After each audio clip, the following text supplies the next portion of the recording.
다 같이 성경 말씀 함께 보시겠습니다. 고린도서 5장 18절에서 20절 말씀입니다. 고린도서 5장 18절에서 20절 말씀 한 목소리로 합독하도록 하겠습니다. 같이 읽습니다. 모든 것이 하나님께로서 났으며 그가 그리스도로 말미암아 우리를 자기와 화목하게 하시고 또 우리에게 화목하게 하는 직분을 주셨으니 곧 하나님께서 그리스도 안에 계시사 세상을 자기와 화목하게 하시며 그들의 죄를 그들에게 돌리지 아니하시고 화목하게 하는 말씀을 우리에게 부탁하셨느니라. 그러므로 우리가 그리스도를 대신하여 사신이 되어 하나님의 우리를 통하여 너희를 권면하시는 것 같이 그리스도를 대신하여 간청하노니 너희는 하나님과 화목하라. 아멘. 자, 오늘 말씀 제목은 그리스도의 대사, 증인이라는 제목을 가지고 여러분과 말씀을 좀 나누길 원합니다. 오늘 이 자리에 모이신 여러분이 예수는 그리스도, 그 그리스도는 모든 문제 해결자라는 확실한 답과 믿음을 소유한 증인들이 이 자리에 모이셨다라고 저는 믿어 의심치 않습니다. 제가 현장에서 지금 계속해서 기존 신자들, 사실 제가 이 기존 신자라는 말을 별로 그렇게 좋아하지 않는데요. 저도 PK였기 때문에 이 기존 신자라는 말을 쓰는 걸 별로 그렇게 좋아하지는 않습니다. 근데 하나님이 자꾸만 이제 교회를 다니시는 분들을 현장에서 만나게 해주세요. 만나면서 참 이 복음을 소유했다라는 게 얼마나 행복하고 감사한 것인지, 오직 그리스도의 언약을 가지고 신앙생활을 한다는 것이 얼마나 행복한 것인지를 더 많은 것을 통해서 발견하게 됩니다. 한 교회 장로님이세요. 나름 큰 지역의 교회. 근데 그 장로님이 성도들이 교회가 지금 나가고 있는 상황인데 이렇게 이야기를 하시더라고요. 교회 성도들이 나가는 게 오히려 고맙다. 무슨 말씀이신가 자세히 들어보니까 지금 교회가 원로 목사님과 담임 목사님이 싸우고 계세요. 그러니 당회에서 표를 한 표라도 반대표가 덜 나와야 되기 때문에 성도 하나가 줄어드는 게 고마우시대요. 제가 그 장로님의 말씀을 듣고요, 가슴이 찢어질 것 같더라고요.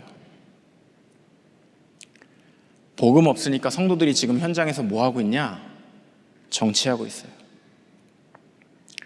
복음 없으니까 성도들이 현장에서 뭐 하고 있냐?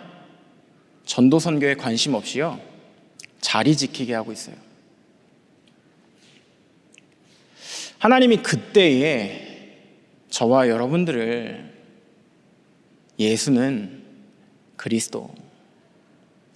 그리스도는 모든 문제 해결자라는 이 언약을 선물로 주셔서 그 은혜를 누리고 증거할 전도자, 그리스도의 제자, 증인으로 오늘 본문 말씀처럼 그리스도의 대사로 이 임마누엘 서울교회에 부르신 것을 믿으시기를 바랍니다. 참 저는 그 부분이 묵상되어지는데 얼마나 행복한지요. 그 장로님께 제가 여쭤봤습니다. 장로님, 죄송합니다. 제가 한 가지 질문을 좀 하겠습니다. 저희 유치원 아이들한테도 묻는 질문이에요. 하나님 어디 계십니까? 제가 그분의 대답을 듣고요, 한참을 말을 하질 못했습니다. 어딘가 계시겠죠. 한국 교회가 언제부터 이렇게 됐냐? 전 세계 교회가 언제부터 이렇게 됐냐? 복음보다 신비, 열심, 최선, 선행, 복음 아닌 다른 것을 강조하다 보니 다 잊어버렸어요. 여러분과 제가 오늘 이 자리에서요, 진짜 복음을 현장에 적용하셔야 됩니다. 어떻게 적용해야 되냐? 90%의 사람들은 실제로 어렵고 안 되고 안 믿어지고 있어요. 또 나머지 10%의 사람들은 되는 것 같지만 오히려 영적인 문제에 빠져서 죽어가고 있는 시대입니다. 하나님이 저희를 0.1% 보배를 담은 그리스도를 담은 질그릇으로 부르신 이유는 간단해요. 그 현장을 보고 애통한 마음과 기도, 그 현장을 향한 전도에 대한, 선교에 대한 분명한 이유를 가지고 그 현장으로 가라. 그 현장에 그리스도 적용해라. 그 지역에 여러분의 모든 만남 속에 오직 그리스도의 증거 가진 증인들 되라. 그것 때문에 하나님은 저희를 지금 이 자리에 부르신 것을 믿습니다. 자, 그렇다면 첫 번째로요, 실제로 영육간에 흔들리고 있는 교인들을 살려야 합니다. 왜냐? 시대가 발전했어요. 문화가 하나님이 없다라고 말하는 문화입니다. 육신이 최고다라고 말하는 시대예요. 우리가 현장에서 흔들리는 성도들을 보면 이유는 한 가지예요. 눈에 보이는 거, 손에 쥐는 거, 쥘 수 있는 거, 그거 믿고 살아가고 있어요. 하나님은 흔들리는 교인을 살리기 위해서 저와 여러분들을 그리스도의 대사요, 증인, 이 어마어마한 신분과 권세를 주셔서 그 현장에 파송하신 것을 믿는 자들 되시길 바랍니다. 자, 마태복음 16장 13절에서 15절 말씀을 한번 집중해 보셨으면 좋겠어요. 여러분 아마 다 이 다락방에 오셨으면 그 성경 구절은 수십 번, 수백 번 읽어보셨을 겁니다. 예수님이 제자들에게 물어보세요. 너희는 나를 누구라 하느냐? 제자라 함은 예수님과 동거동락하고 예수님이 행하신 기적을 다 본 사람들이 하는 이야기입니다. 그 사람들에게 물어보신 거예요. 근데 이 제자라는 사람들이 자기 동기, 자기 생각, 자기 가지고 있었던 예수님에 대한 틀린 고백을 해요. 뭐라고 말합니까? 예레미야 같다, 세례 요한 같다, 엘리야 같다, 제사장 중에 하나 같다. 여러분, 예수 믿는 사람들이 다 이러고 있어요. 예수 믿으면 복 받는데, 예수 믿으면 병 낫는데, 예수 믿으면 성공한대. 이 사람들도 마찬가지였어요. 예수님이 나중에 이스라엘의 왕이 될 거니까 따라다녔습니다. 그 고백을 그대로 한 거예요. 믿음의 고백을. 이 사람들이 틀린 게 아닙니다. 이 사람들은 그렇게 믿었어요. 근데 베드로가 뭐라고 말합니까? 주는 그리스도시요 살아계신 하나님의 아들이십니다. 여러분과 저의 믿음은 뭐냐? 여러분, 문제 와요. 재앙 옵니다. 어려움 와요. 축복도 올 수 있어요. 근데 그것이 주가 되는 사람이 아니라 오직 예수 그리스도, 오직 하나님 나라, 오직 성령 충만이 나에게 최고의 보화요 비밀인 것을 날마다 믿고 누리는 증인으로 하나님이 부르신 것을 언약으로 굳게 붙잡는 여러분들 되시길 바랍니다. 또 요한복음 6장 1절에서 63절 말씀을 보면 오병이어의 기적이 나와요. 예수님이 떡 5개와 물고기 2마리로 5,000명을 먹이시고 12광주리가 남는 장면이 나옵니다. 여기서도 재밌어요. 그 많은 무리가요, 예수님을 왕으로 세워야 된다라고 소리를 칩니다. 왜요? 예수님이 왕이 되면 본인들이 굶지 않을 것 같거든요. 여기서도 또 나옵니다. 육신의 기준, 생각. 그저 예수님을요, 내 배 굶주리지 않게 나를 인도하시는 분, 그 정도로 이 많은 사람들이 보는 거예요. 그러니까 예수님이 뭐라고 말씀하십니까? 살리는 것은 영이니 육은 무익하니라. 제자들을 따로 불러놓고 말씀하셨어요. 여러분, 도시락의 기적은 무익한 겁니다. 예수님이 설명하시는 부분은 오직 그리스도의 능력 가지고 땅끝까지 가라. 저 죽어가는 저들에게 왜 그리스도 이 복음을 전해야 되는지 이유 가지고 가라.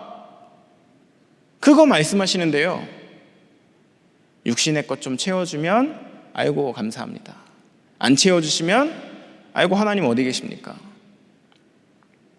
이게 우리 수준이에요.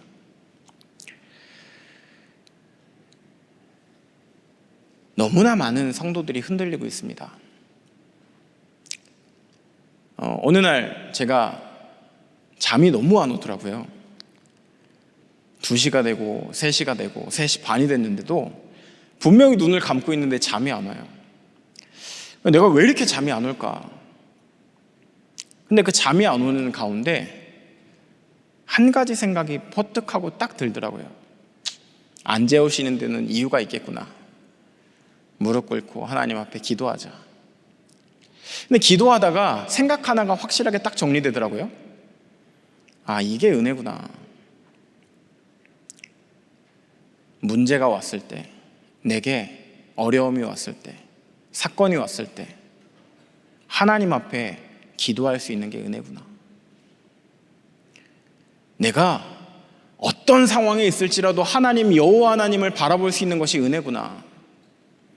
여러분, 이스라엘 백성을 노예로 포로로 속국으로 돌리신 이유가 있어요. 은혜 회복하라고. 시마다 때마다 하나님은 그들을 축복하시고 인도하셨어요. 왜요? 하나님이 함께 하신다는 거 잊지 말라고. 여러분, 각 가정에 문제가 있으십니까?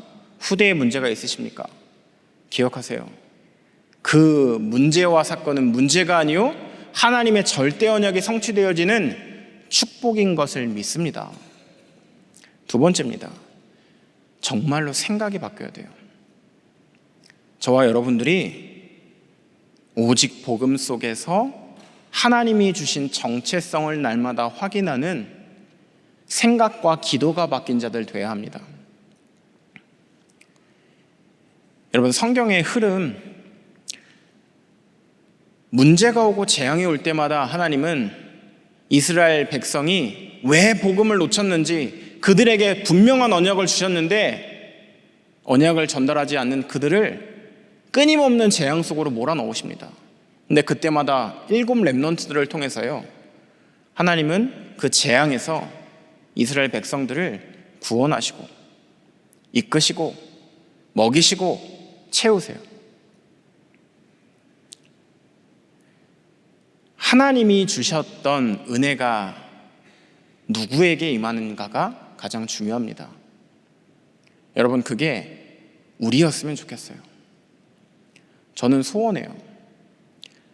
교구와 권역 사역을 하면서 하나님, 우리 서북 권역이, 다른 권역 죄송합니다. 다른 권역도 제가 기도하겠습니다. 서북 권역이 이 수도권과 또 우리나라와 237 나라의 재앙을 막는 권역이 되게 해주세요 라고 기도합니다. 매일 저녁마다 저는 저희 42교구 모든 성도들을 놓고 한 사람 한 사람 이름을 불러가면서 기도해요. 기도하면서 전 다른 거 안 합니다. 하나님, 그 지역의 그 현장에 흑암의 망대를 무너뜨릴 빛의 망대가 세워지게 하여 주시옵소서. 여러분, 그 일의 주역으로 여러분과 여러분의 가정과 후대를 부르신 것을 믿으시길 바랍니다. 엄청난 거예요. 그 사명, 천명, 소명이 나와 나의 후대에게 전달되어지기를, 또 내가 만나는 모든 사람들에게 사실적으로 전달되어지기를 꿈꾸는 여러분들 되시길 바랍니다. 남은 희망이 있다라면 뭐가 있겠습니까? 우리의 언약의 여정 속에서 남겨야 될 게 있다라면 뭘 남기시겠습니까? 여러분, 오직 복음만 남기는 자. 문제가 왔을 때, 사건이 왔을 때 제가 제일 마음이 아픈 적이 한 번 있었어요. 우리 교회 이야기입니다. 그 렘넌트가 지금은 우리 교회에 남아 있습니다. 신앙생활 아주 잘하고 있어요. 지금 대학부 집중훈련 중이라고 들었는데 왔는지는 모르겠습니다. 제가 청소년 사역할 때였어요. 이 렘넌트가 그러더라고요. 목사님, 저는 20살이 되면 교회를 떠나겠습니다. 교회를 졸업하겠습니다. 왜? 뭐 때문에? 주일날마다 교회 갔다 오시면 부모님이 싸우시는 거예요. 주일날마다 교회 갔다 오시면 교회에 대해서 욕하시는 거예요. 목사가 이렇대 저렇대, 교회가 이렇대 저렇대. 렘넌트가요, 그거를 계속 듣다 보니까 무슨 생각이 드냐? 교회도 별거 없네, 저 목사님도 뭐 별거 없네. 근데 그 렘넌트를 살린 사람이 누구냐? 구역장님이에요. 구역장님. 그 교구의 구역장님. 교회를 떠나려고 다 마음 먹고 모든 정리를 다 끝내놓고 교회를 안 가겠노라 마음을 먹은 그 상황이었는데, 구역장님이 갑자기 주일날 밥 먹자고 그러시더래요. 그러면서 그러셨답니다. 그 렘넌트한테, 네가 그 가정 살릴 렘넌트다. 네가 엄마 아빠 살려야 된다. 그 순간 뭐가 확 오더래요. 정신이 뻗뜩 차려지더래요. 아, 내가 살려야 되는구나. 하나님은 나에게 살리라고 이 가정을 축복으로 주셨구나. 그때부터 이 렘넌트가 기도해요. 그 렘넌트가 23살이 됐을 땐가 교육자실에 와서 그러더라고요. 목사님, 제가 교회를 안 떠난 이유가 이겁니다. 멋있다. 진짜 너 멋있다. 여러분, 여러분이, 그리고 여러분의 후대가, 여러분의 가문과 가정이 237을 살릴 전도자, 그리스도의 대사인 것을 믿습니다. 세 번째로, 뿌리를 뽑는, 그리고 모든 현장에 새 은혜를, 하나님이 주시는 새 은혜를 누리는 여러분들 되시길 바랍니다. 예전에 제가 잠깐 농사를 좀 져본 적이 있어요. 그 농사를 졌다 하니까 좀 그렇긴 한데, 주말 농장, 뭐 이제 자녀가 크면서 주말 농장을 한번 좀 와이프가 해보자라고 해서 농사를 좀 지었었습니다. 근데 비가 오고 나면요, 잡초들이요, 어린아이 키만큼 막 쭉쭉 자라요. 그 바로 옆에다가 감자도 심고 토마토도 심고 이렇게 해놨는데, 이 풀들이 자라면 햇빛을 못 받아서 얘네들이 죽는다는 거예요. 저걸 어떻게 해야 되나? 저는 농사를 안 져봤으니까. 시골에서 자라긴 했어도 농사는 안 져봤어요. 고민을 하다가요, 그 잡초들을 다 뽑아냈습니다. 몇 시간에 걸렸어. 그리고 나서 그 위에다가 검정색 비닐을 쫙 덮어버렸어요. 신기하대요. 안 자라더라고요, 풀이. 아주 비가 오고 난리가 나도요, 거기는 검정색 비닐이 딱 덮고 있기 때문에 괜찮더라고요. 제가 그걸 보고 나서 나중에 생각 한 가지를 했습니다. 여러분들의 삶에요, 사단은 끊임없이 불신앙의 화살을 당겨댑니다. 여러분들 속이려고, 여러분을 절대 실패시킬 수 없기 때문에 말씀 듣지 못하도록, 기도하지 못하도록, 전도 선교하지 못하도록 끊임없이 속여요. 그게 마귀가 가장 잘하는 짓이에요. 사단이 가져다 주는 그 불신앙을 뽑아버리고 그 위에 하나님만 주실 수 있는 새 은혜를 덮어버리는 저와 여러분들 되시기를 예수님의 이름으로 축원드립니다. 은혜가 넘치는 자, 하나님의 은혜가 넘치는 자는요, 불신앙이 자라날 수가 없어요. 하나님의 은혜가 넘치는 자는요, 열매를 맺게 되어져 있습니다. 여러분과 제가 그거 하자고요.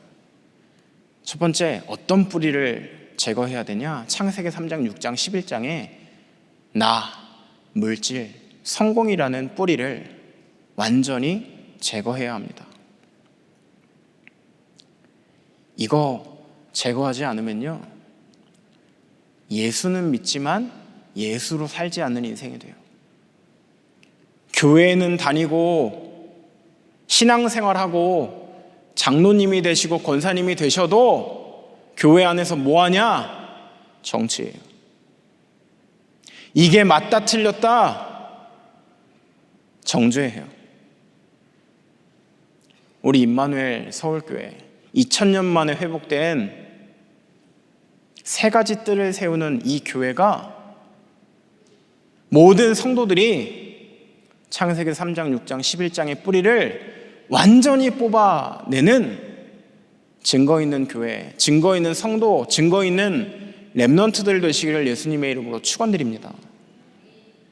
또 오래된 불신자 상태 6가지를 완전히 뽑아버려야 돼요.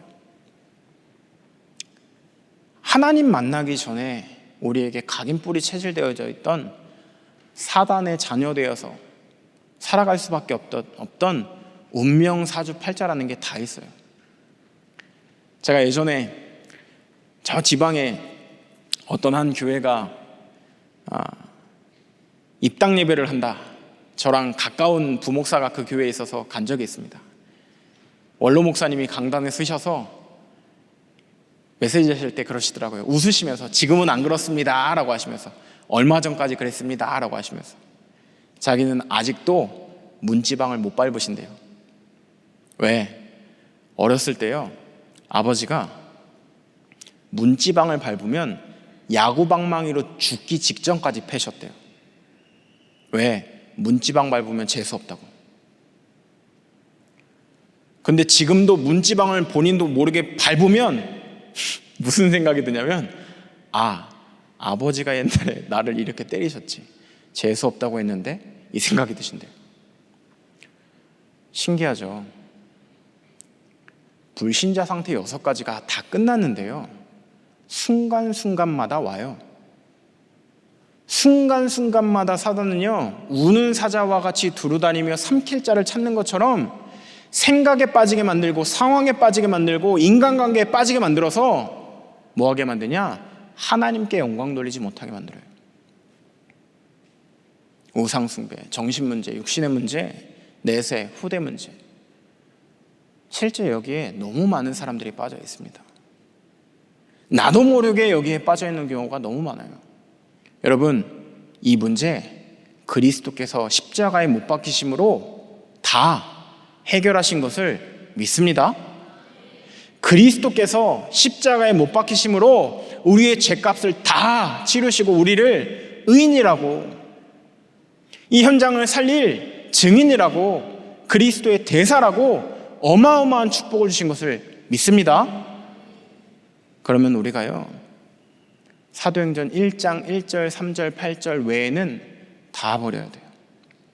오직 그리스도, 오직 하나님 나라, 오직 성령 충만 외에는 다 버려야 돼요.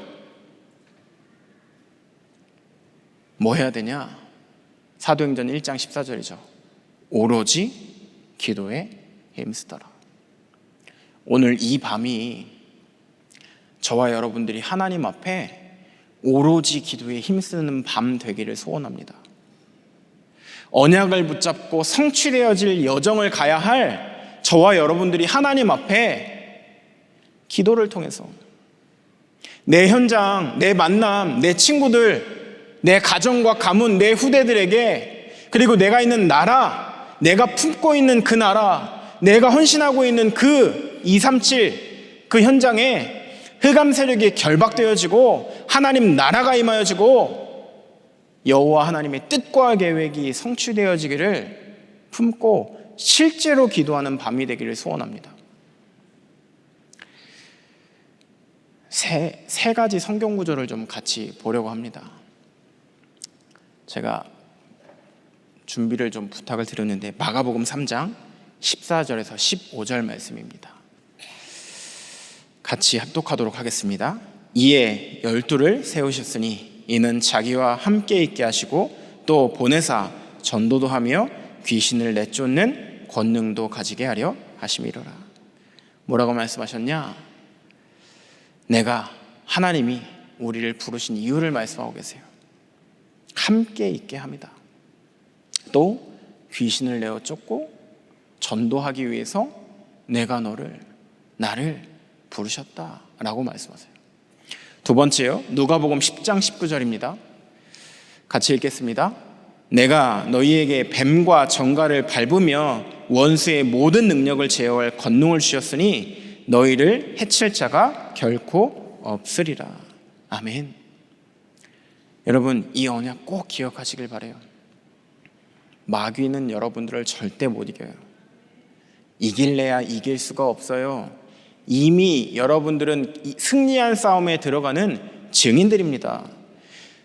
여러분, 승리한 싸움에 들어갈 때는 당당하게 들어가면 돼요. 두려워하지 마세요. 놀라지 마세요. 왜요? 여호와 하나님이 함께 하십니다. 여러분 가정의 영적인 문제, 귀신의 문제, 재앙의 문제에 들어가실 때 정확한 언약 붙잡고 뱀과 정갈을 완전히 박살내는 언약 가지고 들어가시길 바라요. 세 번째입니다. 베드로전서 2장 9절이에요. 같이 읽겠습니다. 그러나 너희는 택하신 족속이요 왕 같은 제사장들이요 거룩한 나라요 그의 소유가 된 백성이니 이는 너희를 어두운 데서 불러내어 그의 기이한 빛에 들어가게 하신 이의 아름다운 덕을 선포하게 하려 하심이라. 아멘. 왕 같은 제사장이요 거룩한 나라요 하나님의 택한 백성이다. 그 빛을 선포하는 자로 부르셨다라고 말씀하셨어요. 여러분, 이 언약 붙잡고 잠시 하나님 앞에 기도했으면 좋겠습니다.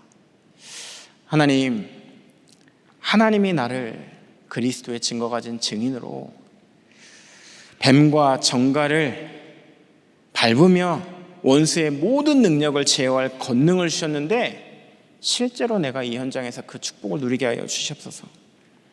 하나님이 함께 하시는 자로 귀신을 내어 쫓고 전도하는 자로 부르셨는데 하나님, 내 현장에, 내 가정과 가문에, 그리고 내 모든 기도 속에 복음 받아야 될 그 사람, 그 가정, 하나님의 때와 시간표에 내가 쓰임받는 자가 되게 하여 주시옵소서. 이 두 가지 제목 가지고요 잠깐 하나님 앞에 기도합니다. 기도하겠습니다.